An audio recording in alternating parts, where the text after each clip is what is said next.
All right, we're back with another episode of the It's Personal podcast. Today, our guest is Marissa Montes from the Loyola Immigrant Justice Clinic. Did I get that right? Yes. Okay. And my crack staff, super producer, Lauren Henning, she's printed out your bio, so I have that in front of me. I'll just run through that real quick, and then you can fill in some of those gaps. But I also see here on your bio, it says H. Marissa Montes. Is that right? That is correct. Okay. Because typically when somebody starts out their name with like one initial, it means they mean business. So, is that a well-known fact? I'll take it. It sounds very professional. So I see here that you, while in law school, I'm assuming you went to Loyola, right? I did. When did you graduate? In 2012. Okay. Go Loyola. I graduated in 2005. What was your favorite class? Oh, man. Immigration law. How come? Well, because it was what I went to law school for and what I wanted to do. I think also criminal would have been the other one. Yeah. Did you have a memorable professor? My favorite professor, I actually had a couple, but my favorite had to be my professor that taught our human trafficking seminar, which is Professor Kathleen Kim, who is also a mentor of mine. What made her your favorite? She's been passionate, and she has been someone that has kind of, well, I mean, and besides it, as a professor, she was incredibly passionate and well-versed in the area of law. Mm-hmm. But she's also a big time supporter of the immigrant community and is the one that kind of mentored me to start the immigration clinic. Okay. Yeah. So you started the clinic while you were a student? Yeah. So I went to law school because I had the dream of becoming an immigration attorney. Okay. It's actually something that I knew since I was in high school. Mm-hmm. Funny enough that I stuck to it. And while I was an undergrad, I worked at the USC Immigration Clinic and thought the professor there had the coolest job ever because he got to teach students and had the opportunity to still represent people. And I picked Loyola as a law school because we are highly ranked when it comes to doing social justice work. But at that time, we didn't have an immigration clinic. So a couple of students and I banded together. We started the Immigration Law Society and really rallied the school to open up an immigration clinic, which became my fellowship project. You knew back in high school you wanted to do immigration law. Yeah, so I've been involved in the immigrant rights movement since then. Immigration has always been a big part of my life. I was born in Mexico and was brought to the United States at the age of 2. And like many of my clients, we came to the United States because we were seeking safety and economic opportunity.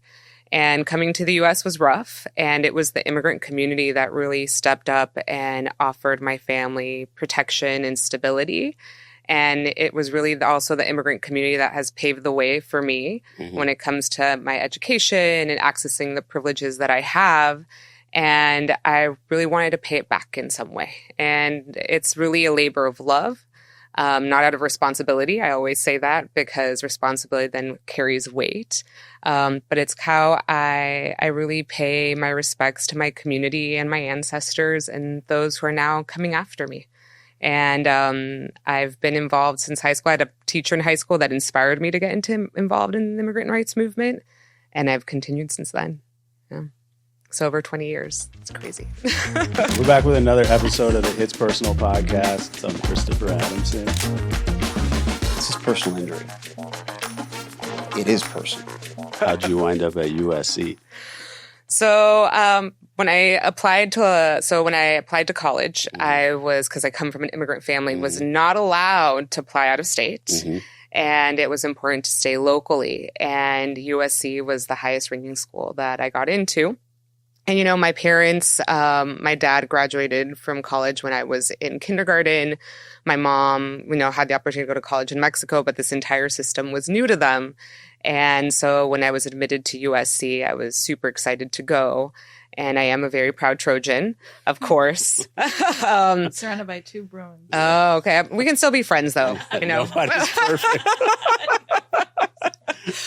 It's really funny how they indoctrinate us from, the moment that we start. So the rivalry is real, but we can definitely be friends. I have many friends who went to UCLA. I actually grew up cheering for USC. Oh, because really? we would go to USC football games at the Coliseum when I was growing up. So I do have some affinity for them. And then lo and behold, when I went to college, I ended up going to UCLA. So, okay. Yeah.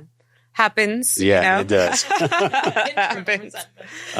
Yeah. But USC does, it has it definitely has a reputation. Like when we used to go to those games, right, and they would play this song, doo-doo, doo-doo, yeah, and people would go like this, and then all the Bruin fans would be like, that's the SC fans holding up money between those two fingers, going like that. So it has a reputation of, being a certain type of school.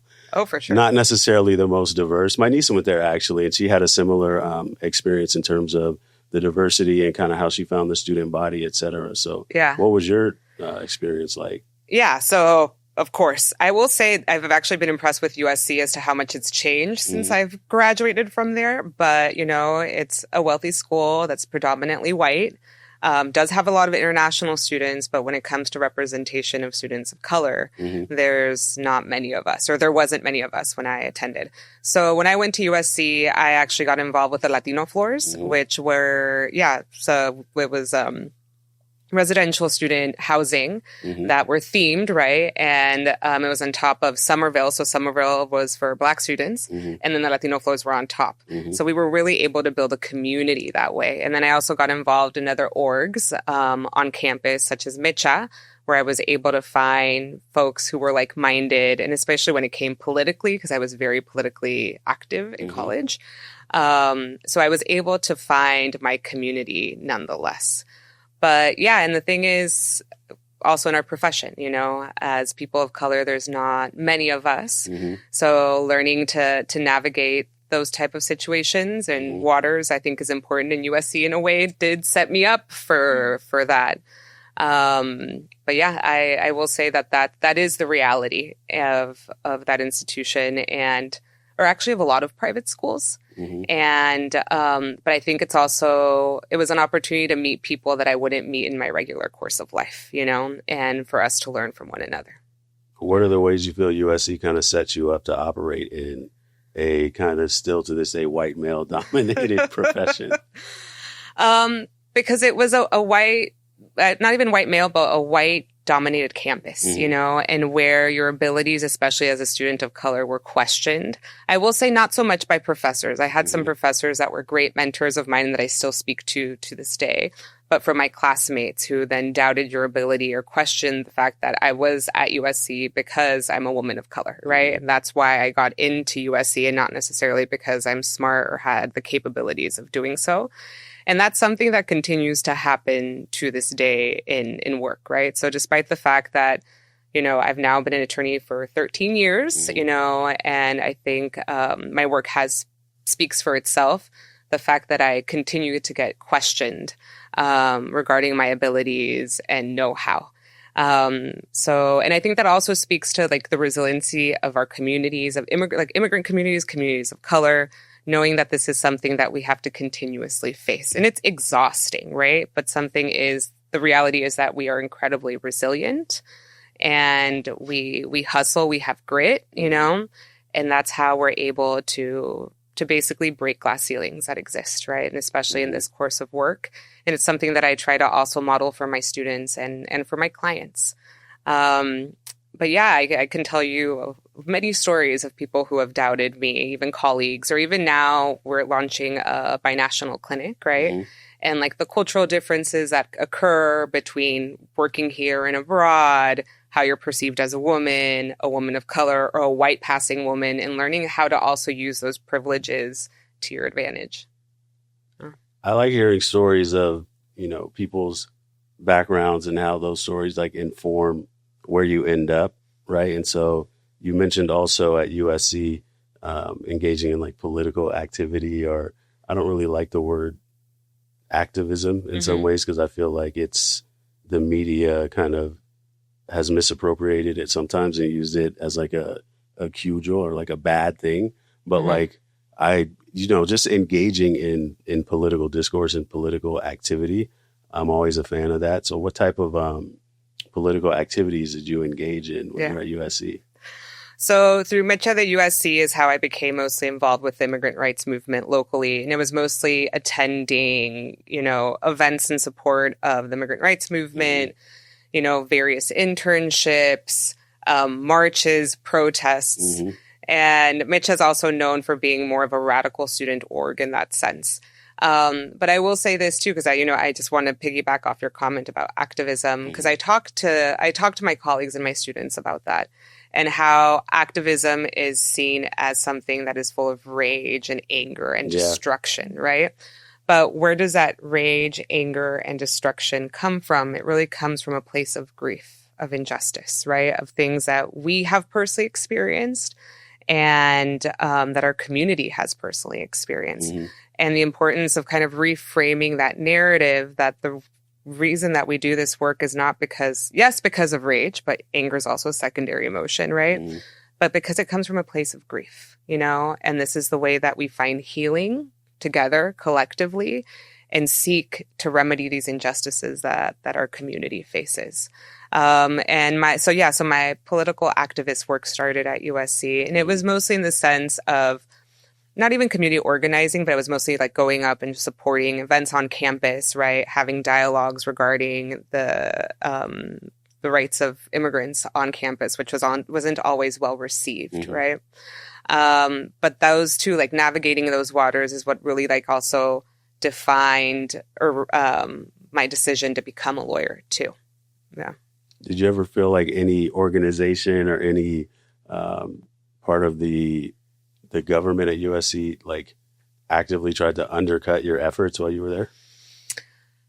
I can't say that, that was my specific experience at USC, right? I will say it wasn't mostly the institution, but mostly fellow students that weren't necessarily supportive of the work that we were doing or of my political stance, right? But that's also something that I feel that I was used to growing up, also because I went to high school in a predominantly white neighborhood. I went to high school in Manhattan Beach, so Miracosta, right? So like I was set up to engage in these kinds of dialogues.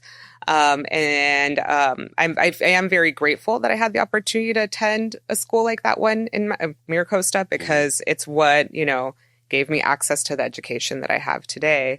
But it was also the cost of, my mental health, my identity as a child, as being the one few Latinas growing up in that, or attending high school in that area. But having those type of discourse with colleagues, even in high school, I think is what set me up to have those kind of conversations at USC and even now, because at least white people don't intimidate me. So yeah. And you kind of you touched on it already with respect to the Immigrant Justice Center or clinic, right? But what are the actual like kind of nuts and bolts of how that got put together at Loyola? Yeah, so our clinic started as my fellowship project, as I mentioned, and it really became, I think this also speaks to my model of lawyering, of it being community-based, right? So the law school, the community at the law school, students really wanted to have an immigration clinic, so we mobilized and came together to really show the law school, one, why there's a student interest and why there's a community need, and why it resonates with our Jesuit values of being at service for others. And I think something that really helped me is that Loyola is a school that really does foster social justice work and really empowers students that want to do that kind of work to continue doing so. And so the model of our clinic is that we're community-based. So we worked in collaboration with Dolores Mission Parish in Boyle Heights and Homeboy Industries, which are also two Jesuit organizations.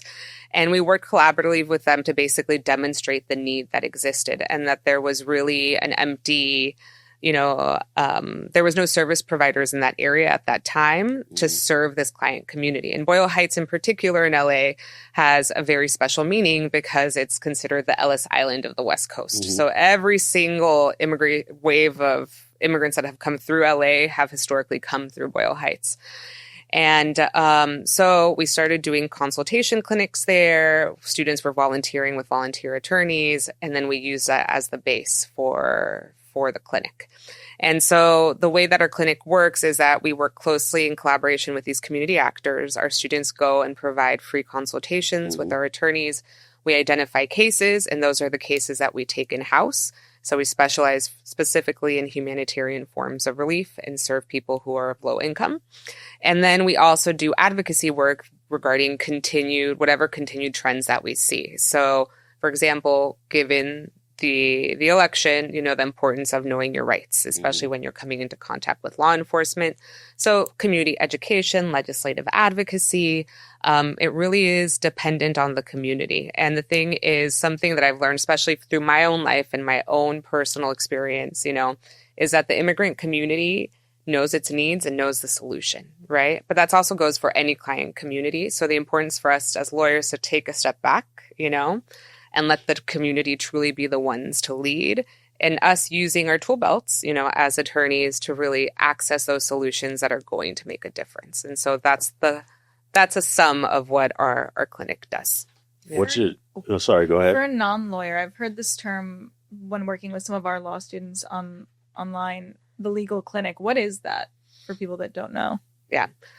Great question. So law school clinics that's what I actually tell students, that's where you learn to be a lawyer. Because as you know, we in class, your doctrinal classes teach you how to think like a lawyer, but you don't know how to actually execute. Versus the clinic actually teaches you in the sense of how to practice law. And in comparison to internships, clinics, actually, you're the lead attorney. You do everything from the initial, sometimes screening of the case, signing of the retainer, writing the declaration, going to court for your client, all dependent on what's going on, but really giving students that first lawyering experience and then empowering them or training them to be able to hit the ground running once they graduate. Yeah. What's the typical profile of a case that you would take on? What does that actually look like? So our cases truly vary depending on what's going on, but we represent primarily asylum seekers, survivors of human trafficking, survivors of crime, survivors of domestic violence, and unaccompanied children. But we've also done stuff like DACA workshops, TPS workshops, naturalization workshops. So it all really depends on what's going on. So for example, right when Biden had the CBP-1 app and we were seeing a lot of recent arrivals, we were doing a lot of pro se asylum applications. We did them pro se because there was just so many people who needed help. And also change of venue because many people entered through Tijuana, for example, but then would end up going to different parts of the United States, right? So it really does depend on what we're seeing at the moment, but we do focus on humanitarian forms of relief, which is the majority of the clients that come through. And that can change depending on what happens. Yeah. You mentioned, I think, what CBP with respect to the Biden administration, CBP Customs and Border Patrol? Yes. Okay. Yes. So prior to the Biden administration, there was the first Trump 1.0, right? Yeah. Which basically blocked, he had the migrant protection protocols, which limited the number of asylum seekers being able to enter the United States. These are federal laws. Right? These are federal laws. These are federal laws. And then something that I like to clarify is that, the Trump administration loves this rhetoric of that there's an invasion at the border. Yeah. There is no such thing. I would love to invite everybody to go to the border to actually see what is going on at the border. And I forgot what I was going to say. Sorry. You're talking about CBP, CBP Biden and Trump 1.0. And 1.0. And yeah, so the migrant protection protocols which was basically limiting the number of people that were coming in.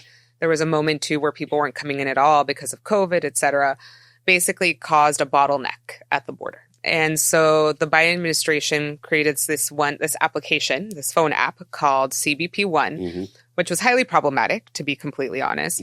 But it was a way to facilitate so that asylum seekers could present themselves at the border. And just to remind folks that seeking asylum is within our laws, both our immigration laws and international laws.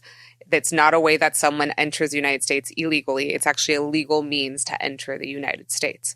So migrants were presenting themselves, but because there was such basically a backlog of cases, the Biden administration created this app, which basically acted like a raffle in a way, where people were then raffled off appointment times where they could come and present themselves. That application no longer exists, and our border is now completely closed to asylum seekers due to the fact that Trump claims that there is this invasion. So what we're seeing now is that there has been a dramatic decrease, of actually people have not been able to cross or present themselves at all. So they're being denied their right to seek asylum at the moment. What is, just for my own edification, what does asylum mean specifically? Like what would make that person's asylum application different? So asylum is when somebody, I'm going to try to explain this in non-legalese. Thank you. I feel like I'm getting tested right now. Asylum is when somebody is being forced to flee their home country because they have a genuine fear of persecution, right? Mm-hmm. And it has to be on certain grounds, right? Race, religion, nationality, particular social group or political opinion. So it's when you face an actual fear of persecution, harm, danger, threats to your well-being and life. Yeah. And those are the people that we serve. And how long is that process? What does that process entail to actually seek asylum? Oh, that process can take years, just because our systems are so backlogged. So when the moment that someone, let's say, seeks asylum at the border, they will be detained and then will be vetted. We have something called a credible fear interview. And during that credible fear interview, the officer will determine if the person is actually have a fear of returning back to their home country. Doesn't mean they win their case. That's something that I also like to clarify with clients. They then can either get detained, get placed into a detention center, or paroled into the United States with an actual court hearing. And depending where this court is and if they're detained or non-detained, these hearings can take years. If you're detained, they tend to go faster because the government wants to try to basically expedite those as fast as they can. But if you're non-detained, it can take 5 years sometimes for your case to have a resolution. Mm-hmm. Okay. Yeah. I know we've gotten away from the clinic a little bit, but I think these conversations are good because they are so topical with everything that's going on in the country right now. A couple minutes ago, you mentioned, I think, DACA and was it TPS? Uh-huh. Can you explain what those are? Yeah. So DACA's Deferred Action for Childhood Arrivals, which was created under an executive order by Obama for individuals who had entered the United States as children and had been able to gain access to education or some sort of, education, right? So it's the profile of those who are called dreamers, right? But DACA in itself is not a form of legal status. It's called deferred action, which means that the government can basically decide not to take action against you to deport you. And all it gives you is a work permit. And then depending on the state that you're in, you can then access maybe a driver's license, a license, if you need a special license to work. And that's the only benefit that you get. But it makes a difference, right? Because you have the means to lawfully work in the United States. DACA has been kind of the ping pong, in my opinion, when it comes to politics and deciding what to do when it comes to immigration reform, right? They're considered the model immigrant. But as we've seen, there's a threat to be taken away, for it to remain. And, it was interesting because the Trump administration initially, for 1.0, decided to try to take it away, and they failed in doing so. And then when Trump came back, he was basically applauding DACA recipients for their contributions to the United States. We weren't sure where he was going with it, right? But then DHS just recently, the Department of Homeland Security just recently was making public statements about how DACA recipients should self-deport. But these are people who entered the United States around they're about my age now, about early 30s to early 40s. People who entered as children have grown up here, gone through our education system, are contributing, but they are just lack the paper that says that they're U.S. citizens. And so right now, what we're encouraging DACA recipients to do is if there's any way that they can, transition out of DACA to some sort of permanent status, they should consult with an immigration attorney because we don't know what the future of the program is. And so at the moment, even though they might have some protection per se, under the current raids that are occurring here in LA, we don't know what next steps the Trump administration is going to take against that client community.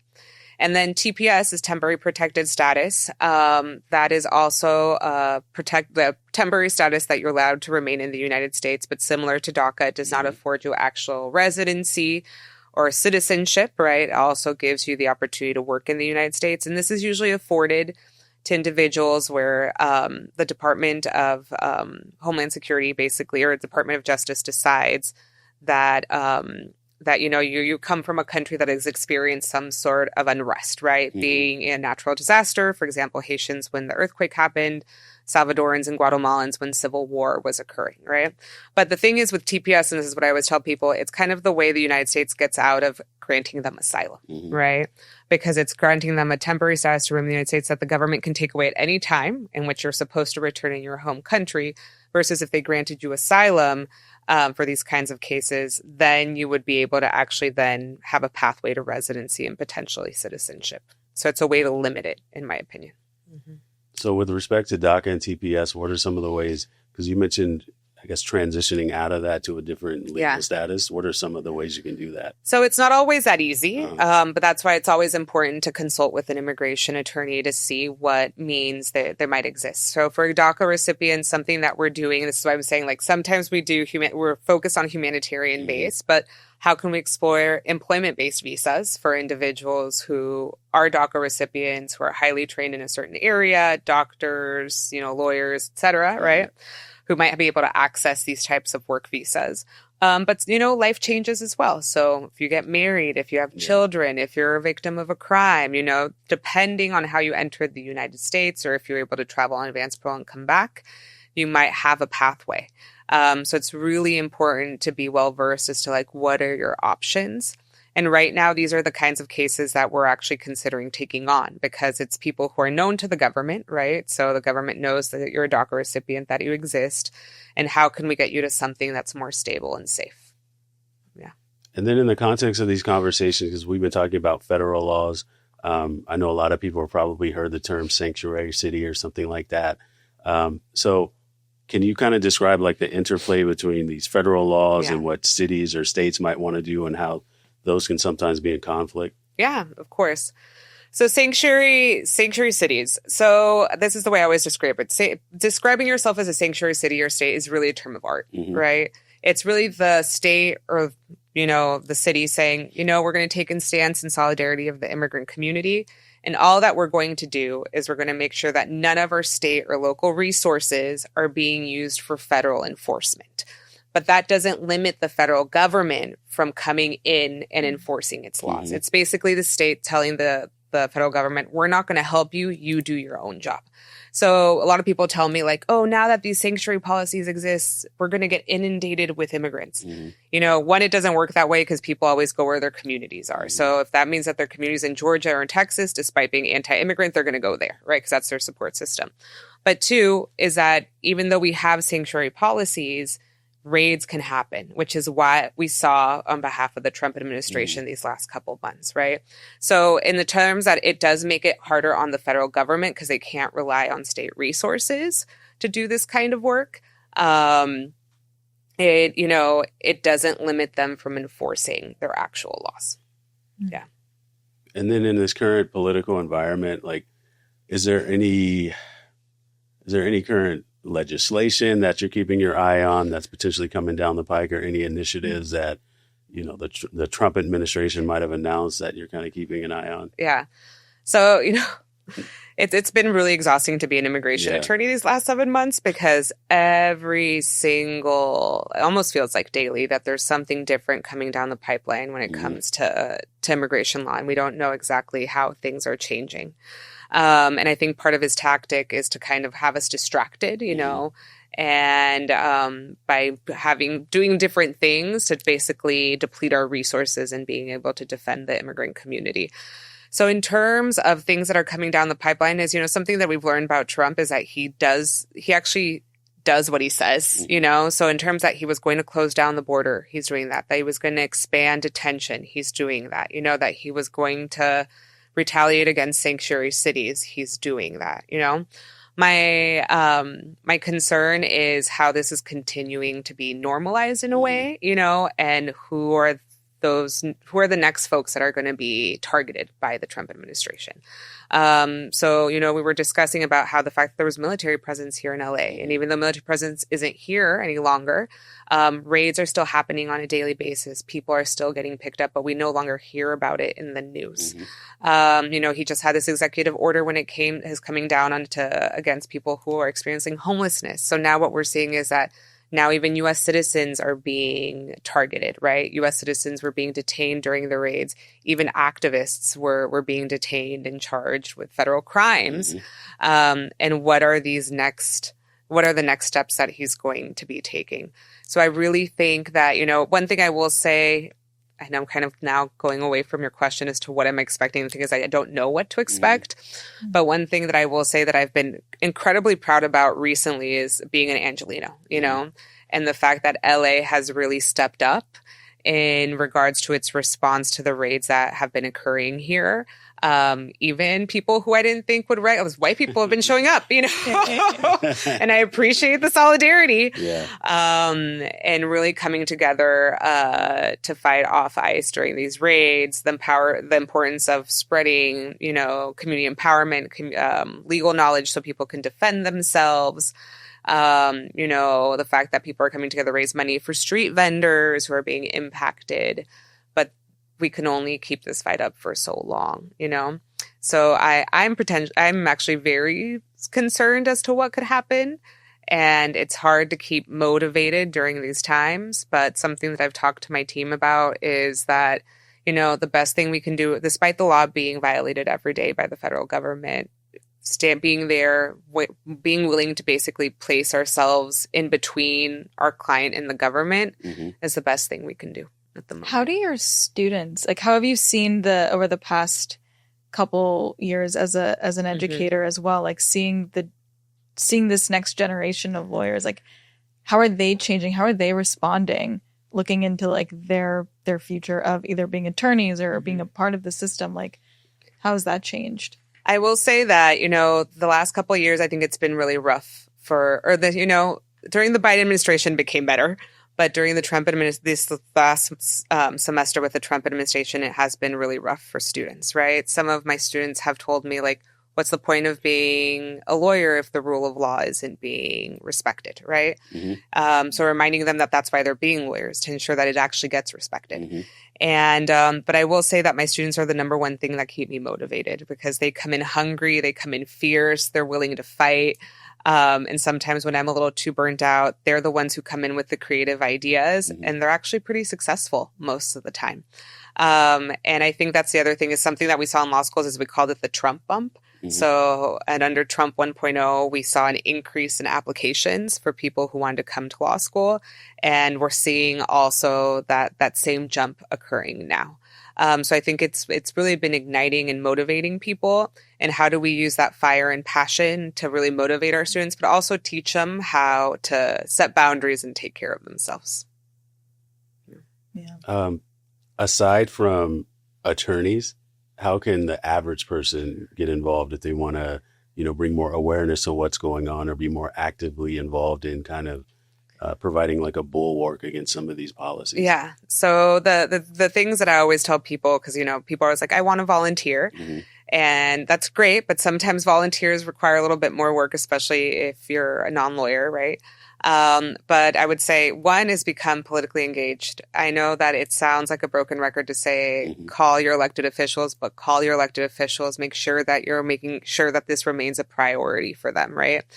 If you have resources and capacity, donate. The fact is that we're drowning right now when it comes to work.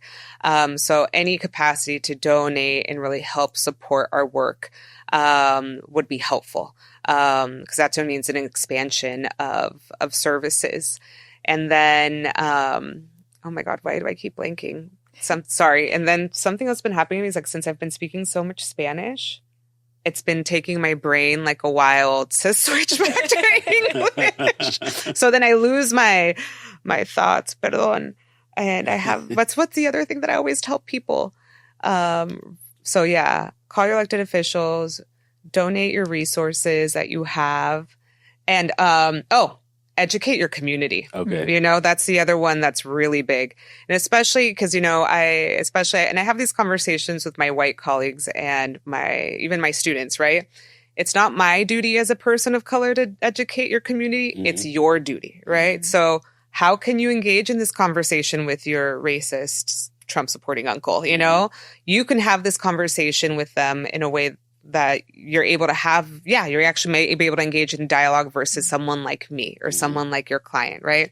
So making sure that you educate your own community, and doing so by really humanizing the issue. You know, I think that's something that we forget, is that we forget that we are dealing with people, we are dealing with lives. Mm-hmm. So it's really easy to talk about statistics and numbers, but when you put, you know, a name and a face to an issue, you know, and I can tell you numerous stories of clients, right? Mm-hmm. And how they're not even contributing to the United States, but how the things that they've experienced back in their home country and how our laws can afford them protection, you know? So using that as a way to build a bridge and have people understand how this has a real impact on people in their community. When you say educating your community, does that mostly mean just talking to the people in your circle about these issues, or something even broader than that, or both? I would say both. Okay. You know, I would say, think about what makes up your community, who has power, who has influence, not just meaning like change someone's opinion as to who they should vote for, but maybe you know someone that wants to learn a little bit more about immigration issues and might have access to resources or a connection with somebody that then can make that change. So really thinking creatively, like who within your network you can reach out to support, you know, that can request support and educate them as to what's going on. Okay. Yeah. You also mentioned talking to your government official. So would that be like local, state, federal, or everybody All of it. at every level? Every level, right? Okay. Like the importance here in LA, you know, your local official, especially in light of what was going on with the raids, right? How can you talk to them about like what are the needs of your community? You know, is your community also getting impacted by the raids that are going on, right? Not just your immigrant neighbor, but as a whole. And how can the city provide resources to support your community during these times, right? So the fact that LA was all say that they were going to offer some sort of economic relief for immigrant families that were being impacted by the raids, you know, that's something that would not be seen probably during another time, right? But because of advocacy work that was going on locally and really showing elected officials like, hey, this is impacting not just people who are undocumented, but their U.S. citizen family members, the local community, in terms of economically, no one's coming out, right? So the importance of providing this sort of relief, right? And even though I know right now at the federal level, it doesn't feel like much can move, right? But just reminding your elected officials that this is a very important issue and that they have to keep fighting to protect the immigrant community is what you can do. For people who've never contacted their elected official, that information should be posted online, right? Yeah. Just you can even look up, like, I live in this area in LA. Who's my local official? You Google it. You should be able to get both the state and federal government. And then on their website, there's many ways. You can email them. You can call them. Many ways to contact them. Yeah. How about for attorneys, like non-immigration attorneys who want to potentially get involved? How could they help? Yeah. One thing I would say is that remember that the immigrant community, their only need isn't just immigration, right? And this is the really important of working in a way that is intersectional. So, you know, immigrant clients have all sorts of needs. So legal status is one, housing might be another, family might be another, criminal might be another. So being willing to even provide services in your area of practice. I have had multiple non-immigration attorneys asked to volunteer, and there are ways that you can provide support, you know, even accompanying someone to an ICE check-in, right? Doesn't actually require much training when it comes to immigration law, but knowing that you're there present seeing what the ICE officer does can in fact make a difference, right? Does the clinic provide that training to non-immigration attorneys? Yeah, we haven't recently, right? But that might be something like an advocacy project that we were thinking about doing, because there have been a lot of requests, and the thing is that we frankly do have a really big need, right?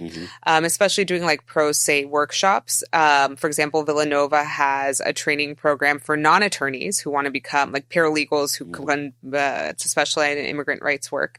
And they were discussing about the importance of also now expanding that program to non-immigration attorneys, so they can actually provide some sort of support. Yeah. And then also if you have resources, right? Also donate to your local immigration org. But also think about like your circle, who is it that you can talk to about these issues? Okay.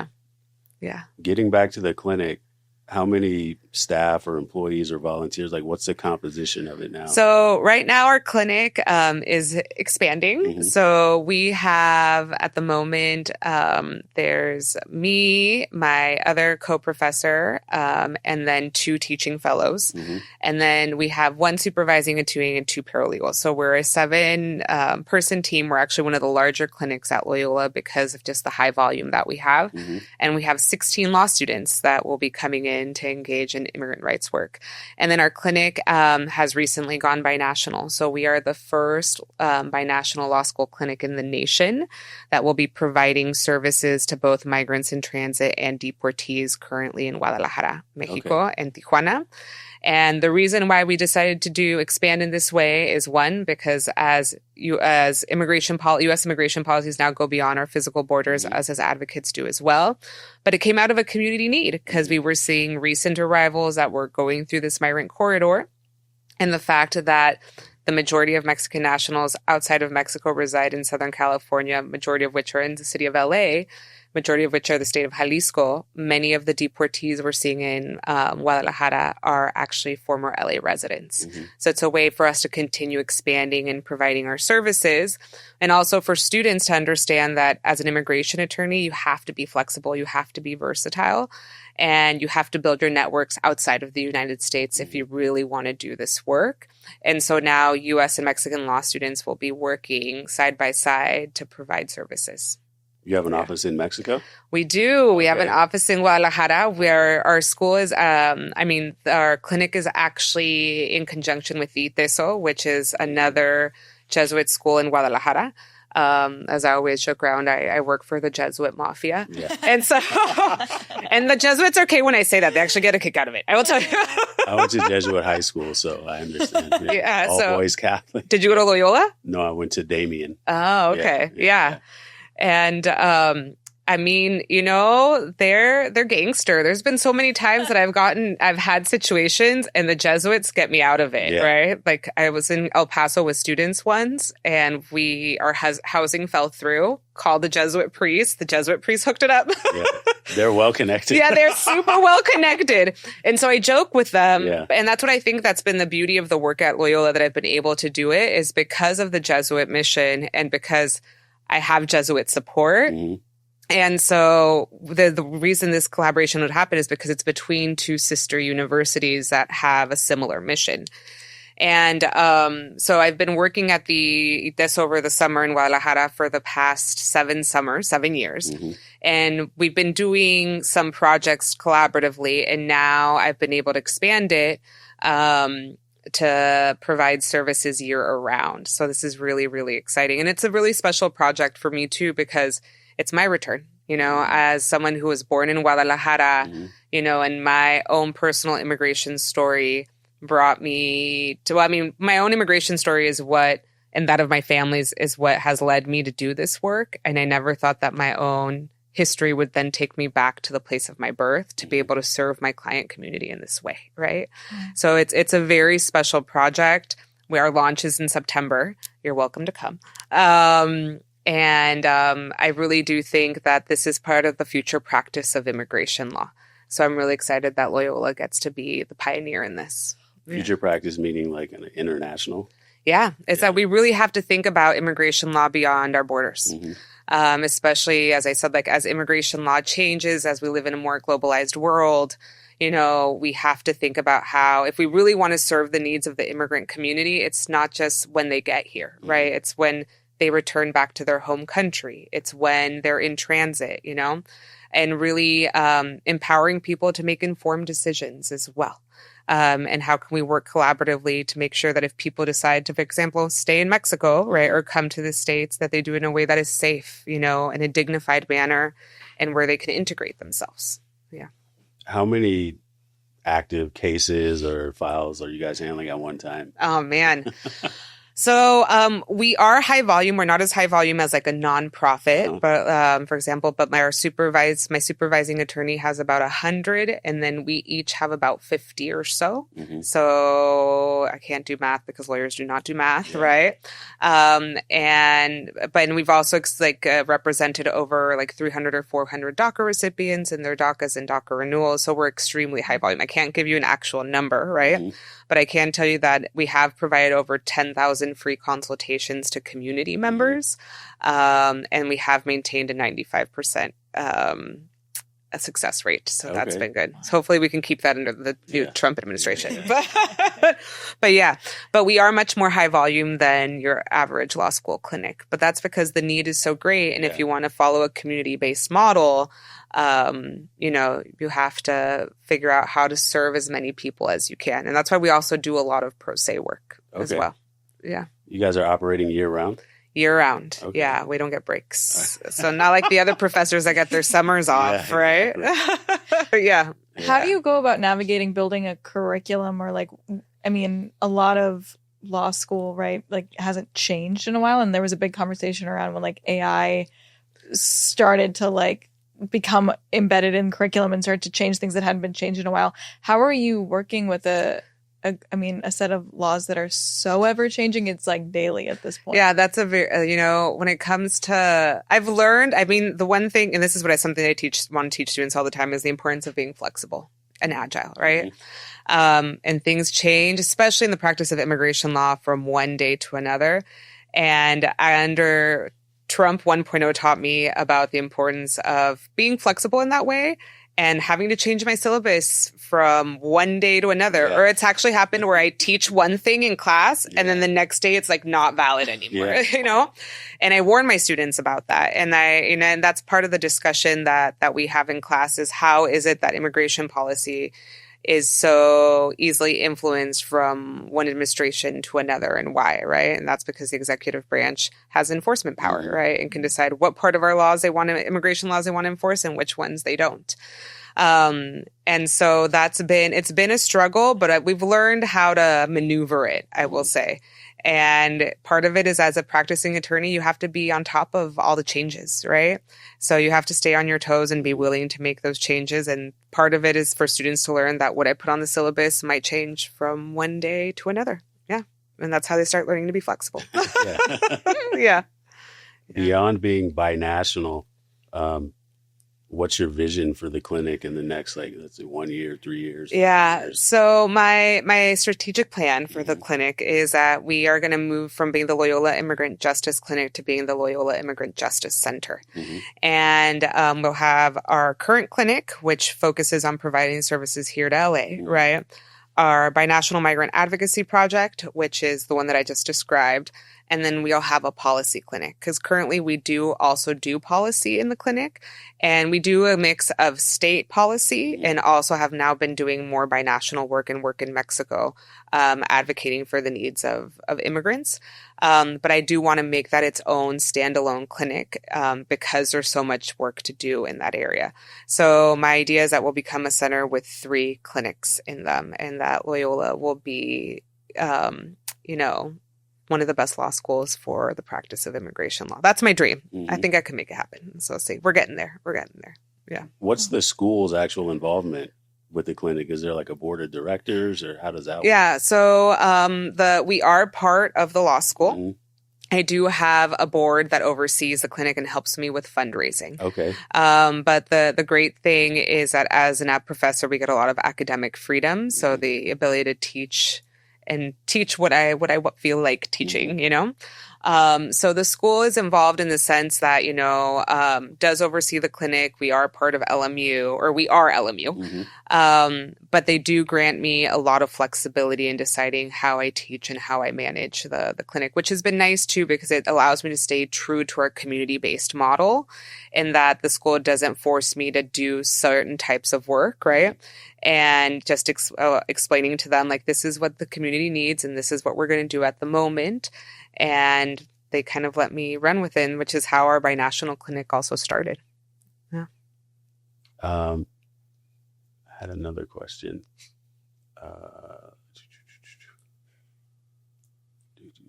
Sorry, I lost my train of thought. No, it for a happens. second. Have you also been speaking a lot of Spanish? Because that happens.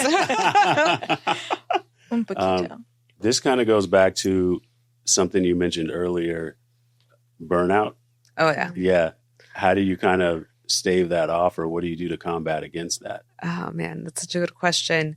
As I tell my students all the time, do as I say and not as I do, It's been, I will tell you that the first time that Trump became president, I feel like I aged a lot, And I told myself that I couldn't let myself get to that level again. And I did. And it happened way faster because it happened within the first 6 months of his administration, which I think was on purpose on his end, right? It's part of it is, how does he burn us out from doing this work? And, I will say that recently it's been a really big struggle, especially knowing that I've dedicated my entire life to this work and seeing the abuses that are happening, right? And then I've personally been going through a lot in the sense of also having my own return to Mexico, because in a way, even though I live half here and half there, basically, because of my work, like trying to reintegrate yourself to a country that, even though I've always grown up knowing I'm Mexican, feeling that I'm Mexican, here I'm viewed as Mexican. Over there, I am not viewed as Mexican. I'm viewed as American, which has also been very hard for me to actually process. And this has all been because of the Trump administration, right? And it's related to my work. And it's hard too, because something that, we've been having, and this is a reality, is that us who do this type of work, or social justice or any type of social justice related work, is the fact that we may have to leave the United States at one point. And these are actually active conversations that I've had to have with the law school, just because of different attacks that have been happening on academia and law school clinics. Like, what is your safety plan, right? And the safety plan is that now I find myself in a position where my clients find themselves in, where I was as a child, right? And where I might have to leave because of my own safety, right? So that, I bring this all back to burnout, because this is all something personal that relies to work. And it's like, how do you grapple with that, Usually my first defense mechanism is to literally fly away. So book a flight somewhere. But something that I've really relied on, and that I often teach in class, is that, moving away from self-care, because self-care is very individualistic. You're by yourself, and really relying on community and collective healing, and tying it back to the concept of activism and grief, right? We do this work because we're grieving, and grief means there's pain, that there's rage, but we're all feeling it collectively, right? It's not isolated. So how can we rely on one another to build community and find moments of joy? And I think that's also has been because that's the way that I grew up. Community is what saved me. It's what saved my family. Growing up, we had other immigrant families who were from other parts of the world who came to our rescue. And despite not being from different cultures and speaking different languages, eating different food, etc., right? We came together in community, and that's how we survived, right? And so the importance of keeping that now. So that's been the narrative. Not that's the narrative, that's been my practice. And that's what I've been doing to try to ward off the burnout, is reminding yourself you're not alone, you're in community, and you got to find moments of joy. Joy is an act of rebellion. Yeah. It truly is an act of rebellion. And I think for us who do this kind of work, we then get survivor's guilt. We get guilt that, like, why do I get to enjoy this? Well, my family couldn't, my parents couldn't, my clients couldn't, right? But that's part of what they're trying to take away from us, is those moments of joy. So making sure that you've got to do whatever brings you joy. I remembered one thing I wanted to ask you earlier because you mentioned fundraising. Mm-hmm. How do you guys go about doing fundraising? Oh, it's such a good question, right? And it's hard too because right now you've all seen how the federal government has taken away a lot of federal support, right? But to begin with, I will say that many of us who do immigrant rights work could actually never access federal government funding. Some of us could, unfortunately, kids in need of defense because they've worked with unaccompanied children, and others that worked with survivors of trafficking did have access to that support that no longer exists, right? And so many of those nonprofits are hurting for that reason. And we personally rely a lot on the state, right? And also, but more than anything, on private donors for that reason, right? Because we do serve people who are in fact undocumented. So we're constantly looking for private donors who are willing to give. Also because private donations actually empower us a lot more because they are flexible in what we're able to do with that type of donation. And which means that we're much more flexible in being able to respond to the needs of the immigrant community. So that's been our number one way that we receive money. Yeah. And the thing is too, because everybody tells you but you're at a law school, they pay tuition. Yeah, but we also have staff, and we have staff that does work with the students, but that the purpose of being there is to basically serve the overflow of community clients that we have. And how can we remain responsive in that way? Yeah. Fundraising is important. Yeah. Okay. Yeah. Some of these conversations about immigration, I feel like, are a little bit above my pay grade in terms of the political machinations. But is there an ideal immigration system you think would work here? Oh, man, that's a loaded question. Yeah. An ideal immigration system, The thing is, I don't know if there's an ideal one. I'm trying to think if there's any one that of a country that I would model it after, because many countries model it after our own system. Yeah. That's not that great, Or maybe the better question is, how would you fix our current immigration system? Well, one thing I would say is that I've learned, or that I saw, is that we do have the ability to treat people in a dignified manner. And that's what they deserve.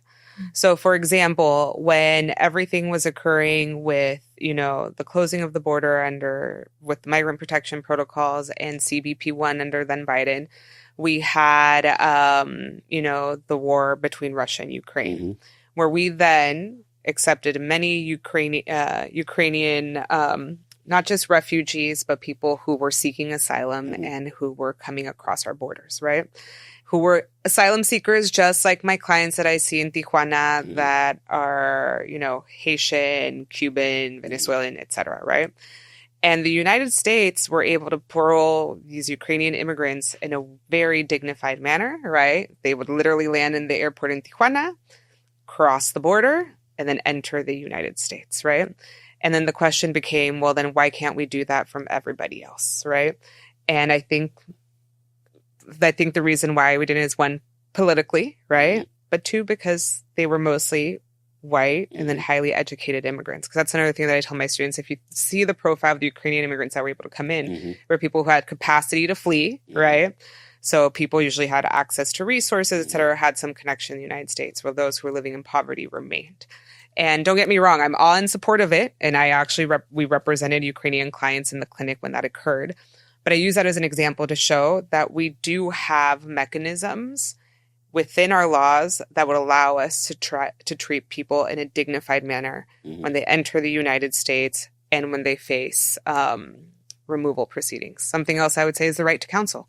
In immigration law, you do not have the right to counsel at the cost of the government, right? Not even children, not even people who have disabilities, right? So giving them the right to counsel would make a huge difference as well. Yeah. So those are just some of my recommendations. And there's eliminations of certain immigration bars, but that might be getting too much in the weeds of things. But I would just say that we do have those mechanisms exist, and we've seen it in practice, right? Or even programs like DACA isn't ideal. I'd like to give them something more permanent, but the fact that we can create deferred action for folks, right? So what other profiles can we help in that manner? So, yeah. What's the hardest or the toughest part about what you do? Oh, man. The toughest part. Oh, man. I think the toughest part is when you have to tell people that there's no option for them, you know? And lately it's been giving a lot of bad news, you know? So for example, when I'm in Mexico working with migrants in transit, something that I prepare my students for is the majority of people that we're going to meet, unfortunately, have a right to claim asylum but don't have valid asylum claims. Like they're not going to be successful, right? How do you deliver that news to somebody that has sold everything in their hometown, fled, right? Because they've been sold the American dream, because a coyote, a human smuggler, promised them something, and you're here giving them the reality, right? And how do you inform people to then make a decision as to what they want to do? And I think the toughest thing now is telling people, you know, that though they might have rights and remedies, that they won't be respected. So I'll tell you a story of something that happened. So I represented a woman who was detained, who was picked up in Arizona for a visa overstay. So she overstayed her visa, didn't have a criminal record or anything, was at a Walmart and got picked up. While she was detained, her 18-year-old son died in a car accident. I had initially negotiated with ICE, Immigration and Customs Enforcement, to release her. And I was actually shocked because I figured, I didn't think I was going to get it. I was going to be able to negotiate her release. So she could go to the funeral. And this was over 4th of July weekend. And the ICE officers were even responding to me over 4th of July weekend. So I took this as a good sign, right? They agreed to release her. They agreed that my client was going to take voluntary departure because she was like, look, she'll auto deport. Just let her go to the funeral. Right? Just let her see her son. And then give her 10 days to pack, and I'll make sure that she's out, right? And they agreed. And so I called the family to tell them, hey, she's going to get released from detention tonight. Call me in the morning, never released. When I called the ICE officer again, and I could tell the ICE officer was dodging me, I was like, when is the client going to get released? And she's like, oh, later. And I was like, but where? In Mexico? That's not what we agreed. And so what happened is that a superior officer blocked me. So we had already negotiated, we all had already agreed, right? And because they have so much discretion, despite that negotiation, a superior officer was able to block that move, refused to speak to me, deported my client, and she wasn't able to attend her son's funeral. So after delivering the news to the family that she was going to be released, mom had already been detained, son died, you know, hopefully mom would have the opportunity to at least be with her family and the other kids during the funeral. And they deported her back, right? And this is the reality of the practice of immigration law today, you know? And that unfortunately we will be giving much more bad news than good news. So those are the moments that are truly tough, you know? And I think that's the things that I've been grappling with, is just having to accept the fact that I'm not used to losing, you know, and that these losses aren't going to be my fault, right? It's because the government is just not respecting what they're supposed to do, you know? But how is it that I can stand in solidarity and offer my support during these times? Yeah. So on the flip side of that coin, I'm sure there's things that are very rewarding about what you do, right? Oh, definitely. What's the most rewarding part? The most rewarding part, you know, I will say it's two things. One, it's yes, when we can secure that status for your family, for one of our clients, right? Or our family reunification cases where they haven't seen their family member from abroad, and I can bring, you know, their spouse or child over to the United States, right? But the most rewarding part is seeing my students succeed, right? It's seeing that next generation get excited about becoming lawyers. And then not just that, but seeing how the law can truly make a difference in somebody's life, right? And how they can hopefully take that into whatever practice of law they go into, is remembering that the law impacts people. It has a real life impact. And for them to see that as law students, I think is incredibly powerful and rewarding. And I feel honored to be part of that experience, and that memory that they'll take from school, which is not, law school's not always the most positive, right? Yeah. Not the most, it's a humbling experience, but those are the highs that are worth it. Yeah. You figured out from a young age you wanted to be an immigration attorney, right? Yeah. So no, it was part of my upbringing, but especially because I went to high school in Manhattan Beach. And I started becoming involved in doing immigrant rights work then. And it was because I had a Spanish teacher, Miss Quintero, who encouraged us to walk out during a day without a Mexican, which was in 2006 or something? No, it was before that. Oh, really? It was like 2004 or 2000. Yeah. Yeah. 2006 was when the big march in downtown was. Okay. And I walked out of school against my parents' wishes. They were not happy that their immigrant daughter did not go to school, right? What was that, just for people who don't remember or haven't heard of it? Oh, yeah. So this was during the time when California first tried to pass licenses for undocumented immigrants, and it didn't pass. And so there was a call out for the state for a day. It was called A Day Without a Mexican, where they were asking people for Mexican descent or immigrants to not engage in the local economy. So, right, don't buy anything, don't go to school, et cetera, to really show the state of California the impact immigrants have on or their value in California. And so when I went and told my mom and dad that I wanted to do that, they were like, no, we came to this country because you have to go to school, right?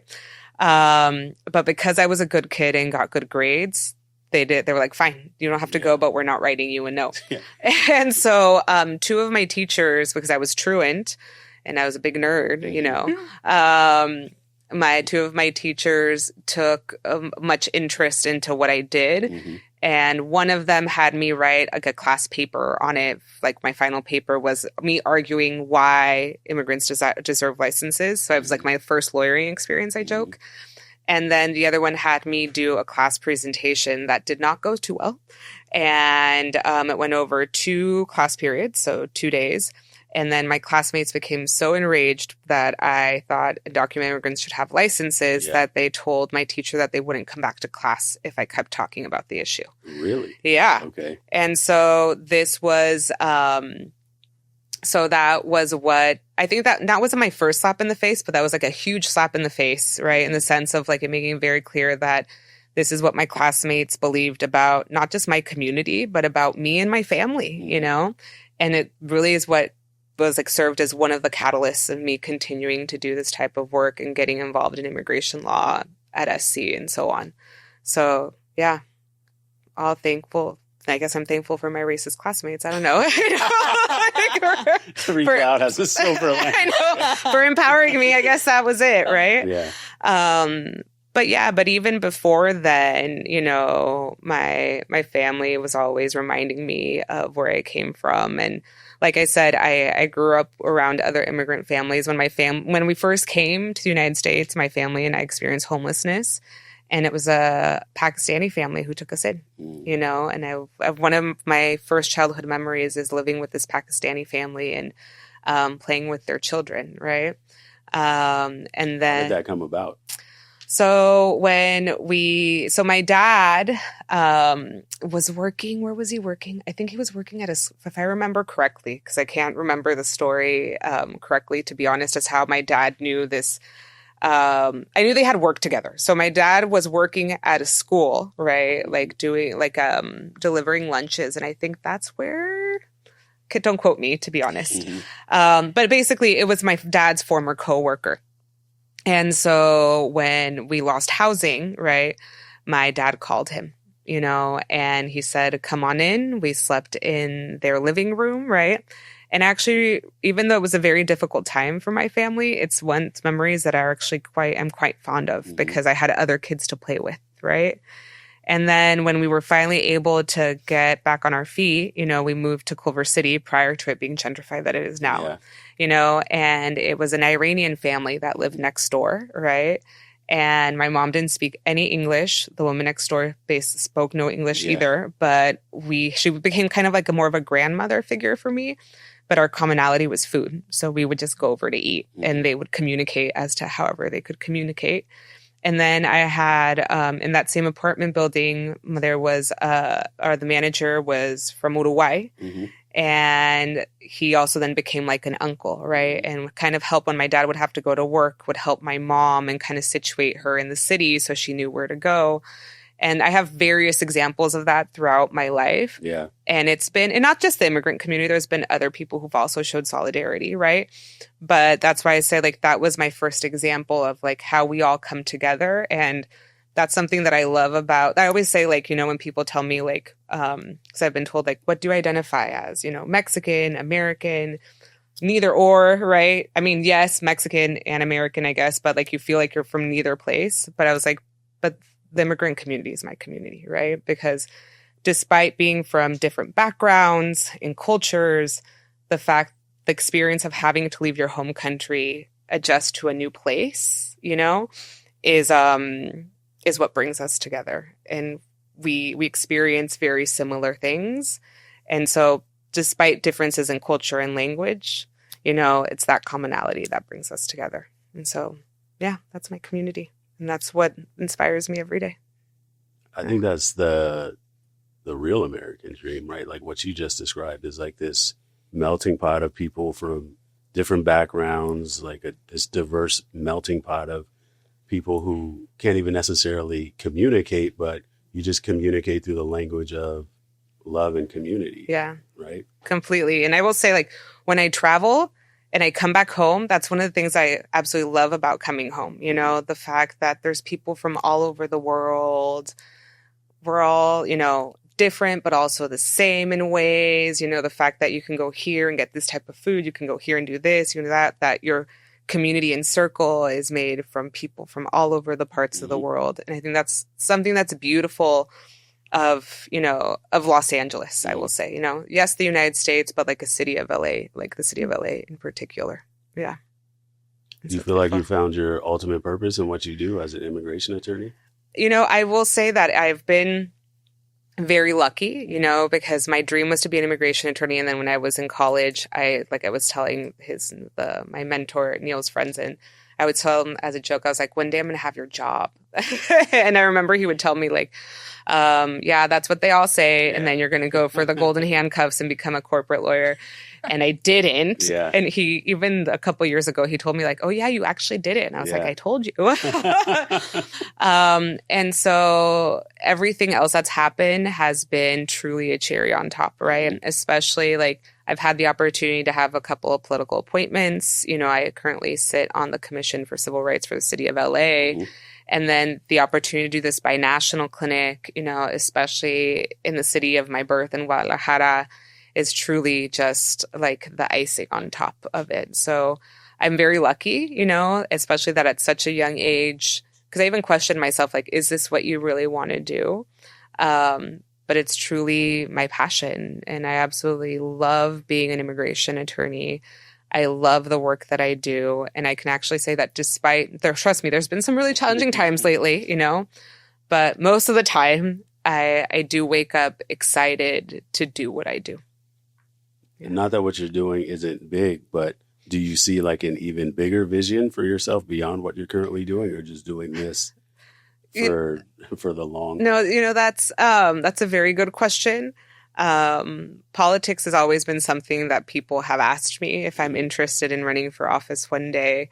Maybe one day. I keep saying that as every attorney, right, that I want to focus on my personal life. Has that happened? Absolutely not, you know. But, you know, but I really also enjoy being a professor. Mm-hmm. There's just something about working with students and especially because the majority of my students are first generation students, you know, from immigrant communities or undocumented or are students of color themselves. Mm-hmm. And knowing, like, and when I was in law school, there wasn't many professors of color, right? Mm-hmm. There wasn't a Latina professor that I was close to at Loyola at the time. And knowing that I can now help, you know, bridge that gap and show them, like, hey, someone that looks like you and acts like you can in fact be in these spaces, right? And trying to also make the law accessible, right? Mm-hmm. Both to students and to clients. So I do really enjoy being an academic too. So I don't know, we'll see. But I'm going to try to focus on my personal life. That's my future goal, I guess. Yeah. Hopefully you're successful. Oh, thank you. We'll see. Yeah. We'll see. Yeah. I think one of the classic questions is whether you can affect more change from inside politics versus outside politics. What's your take on that? Oh, man. You know, I will tell you in my experience of, especially now doing doing policy work in the States and even abroad, is it has kind of also shown me like the reality of politics and how things, we already knew where they were bureaucratic, but are very bureaucratic, and it's very slow moving. And as someone with my personality type, and I think with my background as someone who's done a lot of activist work, it can be very frustrating, right? Because you want things to move fast. You want it to be, to make big changes that I don't know if I have a clear answer, to be honest, because the thing is we need both, we need one to move the other. And but it is very slow moving, and I think I prefer to be on the outside. Yeah. Because that's also where I have the connection with people, and that's what keeps me going too. Yeah. Speaking of of your work in policy, what is the CalGang Database Advisory Committee? Yeah, so California used to have a database where they would classify people as gang members without their knowledge, right? And I started getting into this work because specifically because of my client population out of Homeboy Industries. Not all the people who go and access service there are ex-gang members, and what we were starting to see was a pattern of USCIS, or basically immigration, when we would file cases, assert gang membership on people who weren't actually gang involved. And our suspicion is that they were somehow classified because of either family affiliation or because of the neighborhoods they were living in, and so on. And so this database that isn't really used much anymore by law enforcement, was basically allowed local law enforcement to classify people as gang members without them knowing, right? And then this information was being shared, right? And the way that law enforcement would justify its sharing or collecting of this information is that it was used for only intelligence-based purposes and not for criminal prosecution. But we were seeing that there were other effects, right? People denied housing, denied employment, denied an immigration benefit because somehow this was then getting shared with other agencies. So that's how I became involved in doing advocacy work regarding the CalGang database, and then was on the advisory board that developed the regulations for the database. Yeah. Wow. But that's also like a lot of the work that I do is at the intersection of immigration consequences of gang allegations because of my work at Homeboy. And it's also an example as to like how that came out of a community need, because we were seeing that people were getting misclassified and not knowing how this information was getting shared and how the government would then use it against our clients. What is Homeboy Industries for those who don't know? Yeah. So Homeboy Industries, if you haven't been, you all need to go check it out, right? It's one of my favorite places in LA. It's a nonprofit that provides services to basically those who've been formerly incarcerated, formerly gang involved, and who are at risk.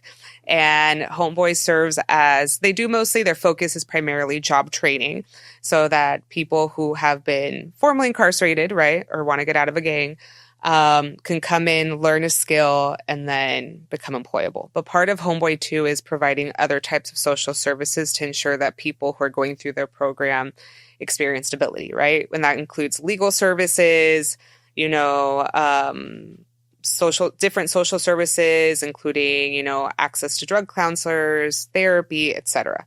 And we started coming in because our philosophy, too, is that, by providing stability to a family and a community, people will become less likely to become gang involved. And so we started providing immigration legal services, not just to people who are at Homeboy, but basically the extended community. So parents, siblings, etc., who would come in and need support.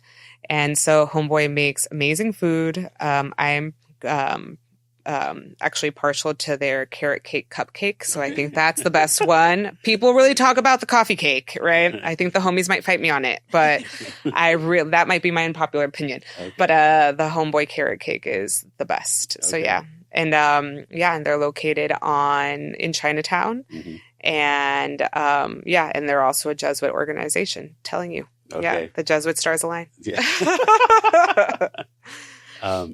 Going back to the clinic real quick, do you have any panel attorneys who volunteer to provide specific services like criminal defense attorneys or family law or anything like that? We do work in collaboration with a variety of coalitions we do work in partnership in that way.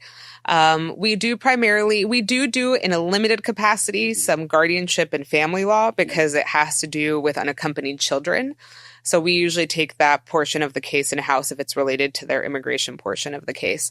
But for example, I do work very, very closely with criminal defense attorneys, especially public defenders as well, trying to figure out ways to get not even just our clients when they get in trouble, but people in general, immigration-friendly plea deals. That's where we see our strongest collaboration. Also because that's ICE uses our criminal justice system to identify people. So any ways that we can minimize that, it's better. Is there anything else about the clinic we haven't discussed that you want to get out there and make sure people know? I'm trying to think. The binational clinic is what right now I'm wanting to promote also because it's important. And I think it's important for even immigration practitioners to start thinking about how do we build community outside of our borders because it's necessary for our clients. And really thinking outside of the United States, which I know it can be hard for us to do sometimes.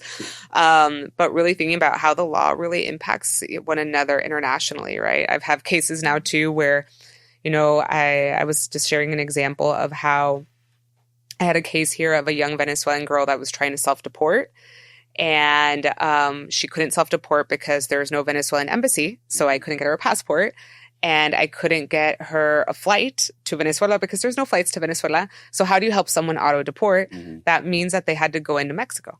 And how do I get her into Mexico without her getting detained because she doesn't have status in Mexico, right? So the importance of trying to do this work collaboratively and working with actors in Mexico to see how I could get this girl in, to parole her in, so we could get her to the Venezuelan embassy in Mexico so then we can facilitate her removal. So the importance of it's not just beyond our borders, right? It's beyond our borders now. And so we got to move beyond that too. Do you have established relationships with embassies in a lot of these countries? No, but we're working on it. I was working closely with the U.S. consulate because part of the work that we're doing, what we're seeing too, and I think this is really important in light of the raids, is that we don't think of life post-deportation, and how that impacts people here. Because what we're seeing is families being broken apart, parents, family members back at home country. I use Mexico as that example because that's where I'm at, but this is happening worldwide, and how this impacts Angelenos here today, and it's our duty to then also help Angelenos who are no longer here, or who are abroad now. And what we're seeing in Mexico is that we're seeing the same phenomenon that exists here of mixed status families. So now what's happening is that deported family member goes back, but takes U.S. citizen child, right? U.S. citizen spouse. U.S. citizen child and spouse now become undocumented in Mexico, right? Or U.S. citizen child didn't properly, their birth certificate should be enough for claiming citizenship, but that's not what we're seeing in practice. And once they get to Mexico, U.S. government denies them a passport, claims they're not U.S. citizens, child becomes stateless because he can't actually derive Mexican citizenship now. So it's becoming very complex and it's impacting people. And so it's really important to think of what is life for folks after they are deported, right? And how can we support them? Because that's our community too. Yeah. In a situation like that where somebody can't really establish statehood in any nation, then what happens? They just remain undocumented in the country they're in? Yeah, they become... Definitely. And they're just stateless. And there's cases of people who are stateless here too, right? And when you're stateless, you don't have the protection of either government, right? And you have your access to benefits. Even if you're undocumented in whatever country, like in the United States, when you're undocumented in the U.S., you don't have access to social services, despite what everybody says, right? Because you're not a citizen and you don't have legal status. So now imagine being stateless, right? And not even being able to go to your home country and say, hey, support me in this or help me with that, or I've been detained. What are my services? Can you repatriate me back home? So it's a very complicated spot to be in. And we don't think about how much citizenship actually plays a part in our daily lives. Yeah. Lauren, any follow-up questions? No, I think just kind of in our final thoughts, something that, I think more than anything, and why I'm excited that this is like one of our last episodes for the season, was like the purpose behind this was to, for people that, are attorneys, but mostly those who aren't. Like, I think we often don't recognize how much of a role the law plays in our lives. And I think that's in some ways pretty purposeful. And so obviously the emphasis behind this, it's personal, is that the law is personal. It affects all of us. And so I think just in these final thoughts from you, Marissa, like, what is your, I guess, what could someone's takeaway from this be? Like, there's obviously a lot that we can do, but like, how do we really like filter through these daily changes? The fact that more than anything, immigration law is probably the most personal thing that is happening to people right now. I guess just it's personal for you in so many ways. It's personal for everybody. I guess it's just really personal. I guess any other thoughts, and kind of as we wrap up this season, on how the law plays a role in people's everyday life. Yeah. The thing is, I can't emphasize enough that the law is personal, in terms of, and I'll, use the example of immigration law. And I really think the only way that you can really demonstrate how personal the law is by humanizing it and sharing client stories, which I have numerous of them. But just to end on this note, like the difference a law can make in a child's life. So I have a binational case that I'll share.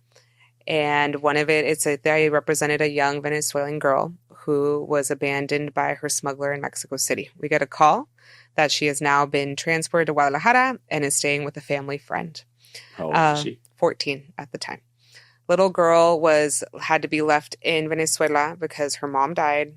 Dad was never involved. Aunt had custody, but because aunt didn't have the proper paperwork in Venezuela to get her passport, couldn't get her out when the rest of the family fled. The little girl was then taken in by a family friend that basically subjected her to domestic servitude, right? We get her to Guadalajara, and then we try to have her present at the border in Tijuana because she has a right to seek asylum. She was detained by Mexican immigration. It took us advocating before Mexican immigration officials to inform, not immigration officials, but also like their equivalent of the Department of Children and Family Services, as to why it was in this best child's interest to be reunified with her only family member in the United States. She had no other family in any other part of the world than being left in Child Protective Services in a different country.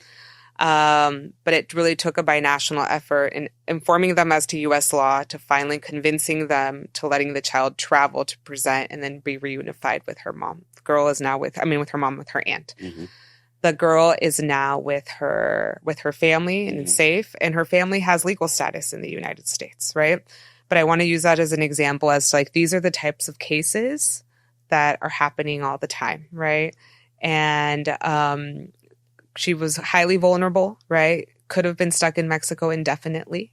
And if it wasn't for the law, right, and having this joint collaboration, that we had the opportunity to allow this little girl to assert her rights. I mean, she wasn't doing anything illegal, right? Her right to present herself at the border and then be unified with her family. And we were also able to obtain status for her in the United States, right? But these are the types of stories where I say that it's incredibly personal. And, but I can give countless others, like the woman that was detained in the detention center that didn't go to her son's funeral. And this is how the law impacts everyday people. And we can talk about numbers, rhetoric, etc., but it's not until you see it or you live it or you are able to actually help someone through it that you see how the law is such a powerful tool. And that is why immigration law is so personal, because it impacts, but also why these drastic changes can make a big difference in someone's life, for better or for worse. So that's where I would leave it. And that's why I think, it's just important to humanize the law. I agree with that. I think for sure in any area of law, including immigration law, there's all these personal stories about how individual people have been affected. I would also say for the average person who says, oh, this doesn't concern me, or I don't need to be concerned about this. I think people should consider their own rights just with respect to like existing in the United States of America and whether those rights are being constricted or taken away before their very eyes. I think in a lot of ways, people are just kind of sleepwalking through what's going on. And if you take a close look, there's kind of this, like we all learn in civics class that there's like the executive, judiciary, and the legislative branches, right? And they provide checks and balances to one another. But I think right now you have somebody who's from the executive branch running roughshod over not only that branch, but the other two branches of government. And as a result, there's kind of like this erosion of the rule of law, like writ large, that's going on in the United States. So I would encourage people to think about how everything that's going on in the country right now has a direct effect on their daily lives and how they move through the world and through this country, whether they realize it or not. I think in what we call a representative democracy, the elected officials are supposed to represent the will of the people. I think the government that we have now is much, much, much more self-interested than historically it's probably ever been, or at least for a long time. And I think when you have people who are in government at every level, whether it's local, state, federal, who are more interested in themselves and kind of what they can extract from the political process versus what do my constituents want, what's best for this country, like on a grander scale, or how can I help people on a grander scale from my position as an elected official. I think elected officials we've lost sight of what politics is and what politics is supposed to be and what elected officials are supposed to do. But I think because there's so much distraction going on, like people have instant gratification in their pockets with their cell phones and just escapism and, Instagram or whatever these tools are, they're kind of lulling people to sleep. And that's what allows something like this to happen.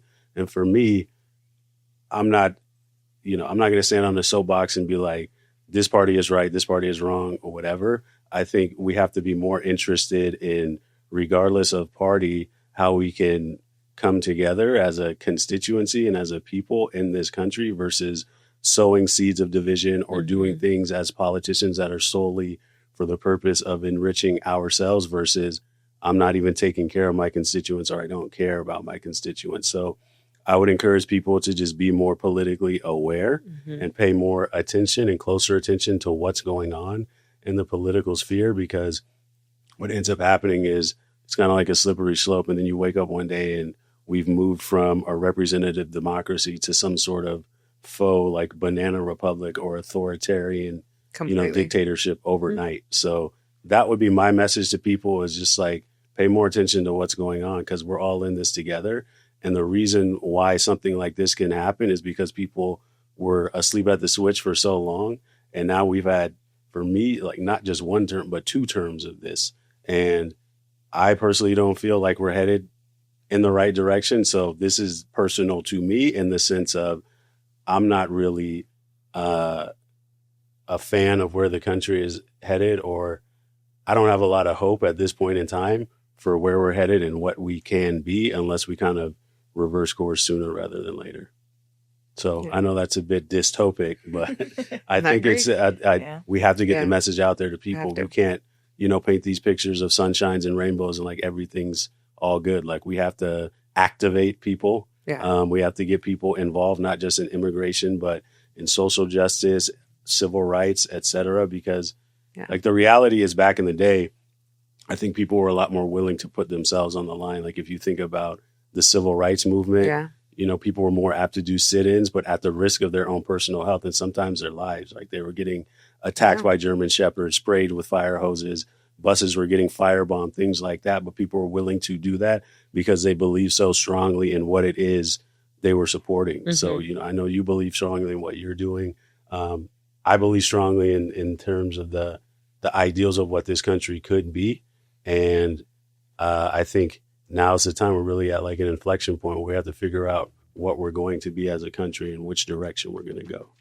Yeah, completely. I agree. Yeah. Cut. Right? Yeah. This podcast is brought to you by Adamson Ahdoot LLP, hosted by Christopher Adamson, produced by Lauren Henning and Chris Wigan. If you have thoughts or suggestions, email us at itspersonal@aa.law. The views, opinions, and statements expressed by guests on this podcast represent the personal perspectives of the individual speakers and do not constitute official positions of Adamson Ahdoot LLP or its attorneys, staff, or affiliates. Nothing discussed creates an attorney-client relationship, and the content is provided for general informational and educational purposes only. Always consult with a qualified attorney about your specific circumstances.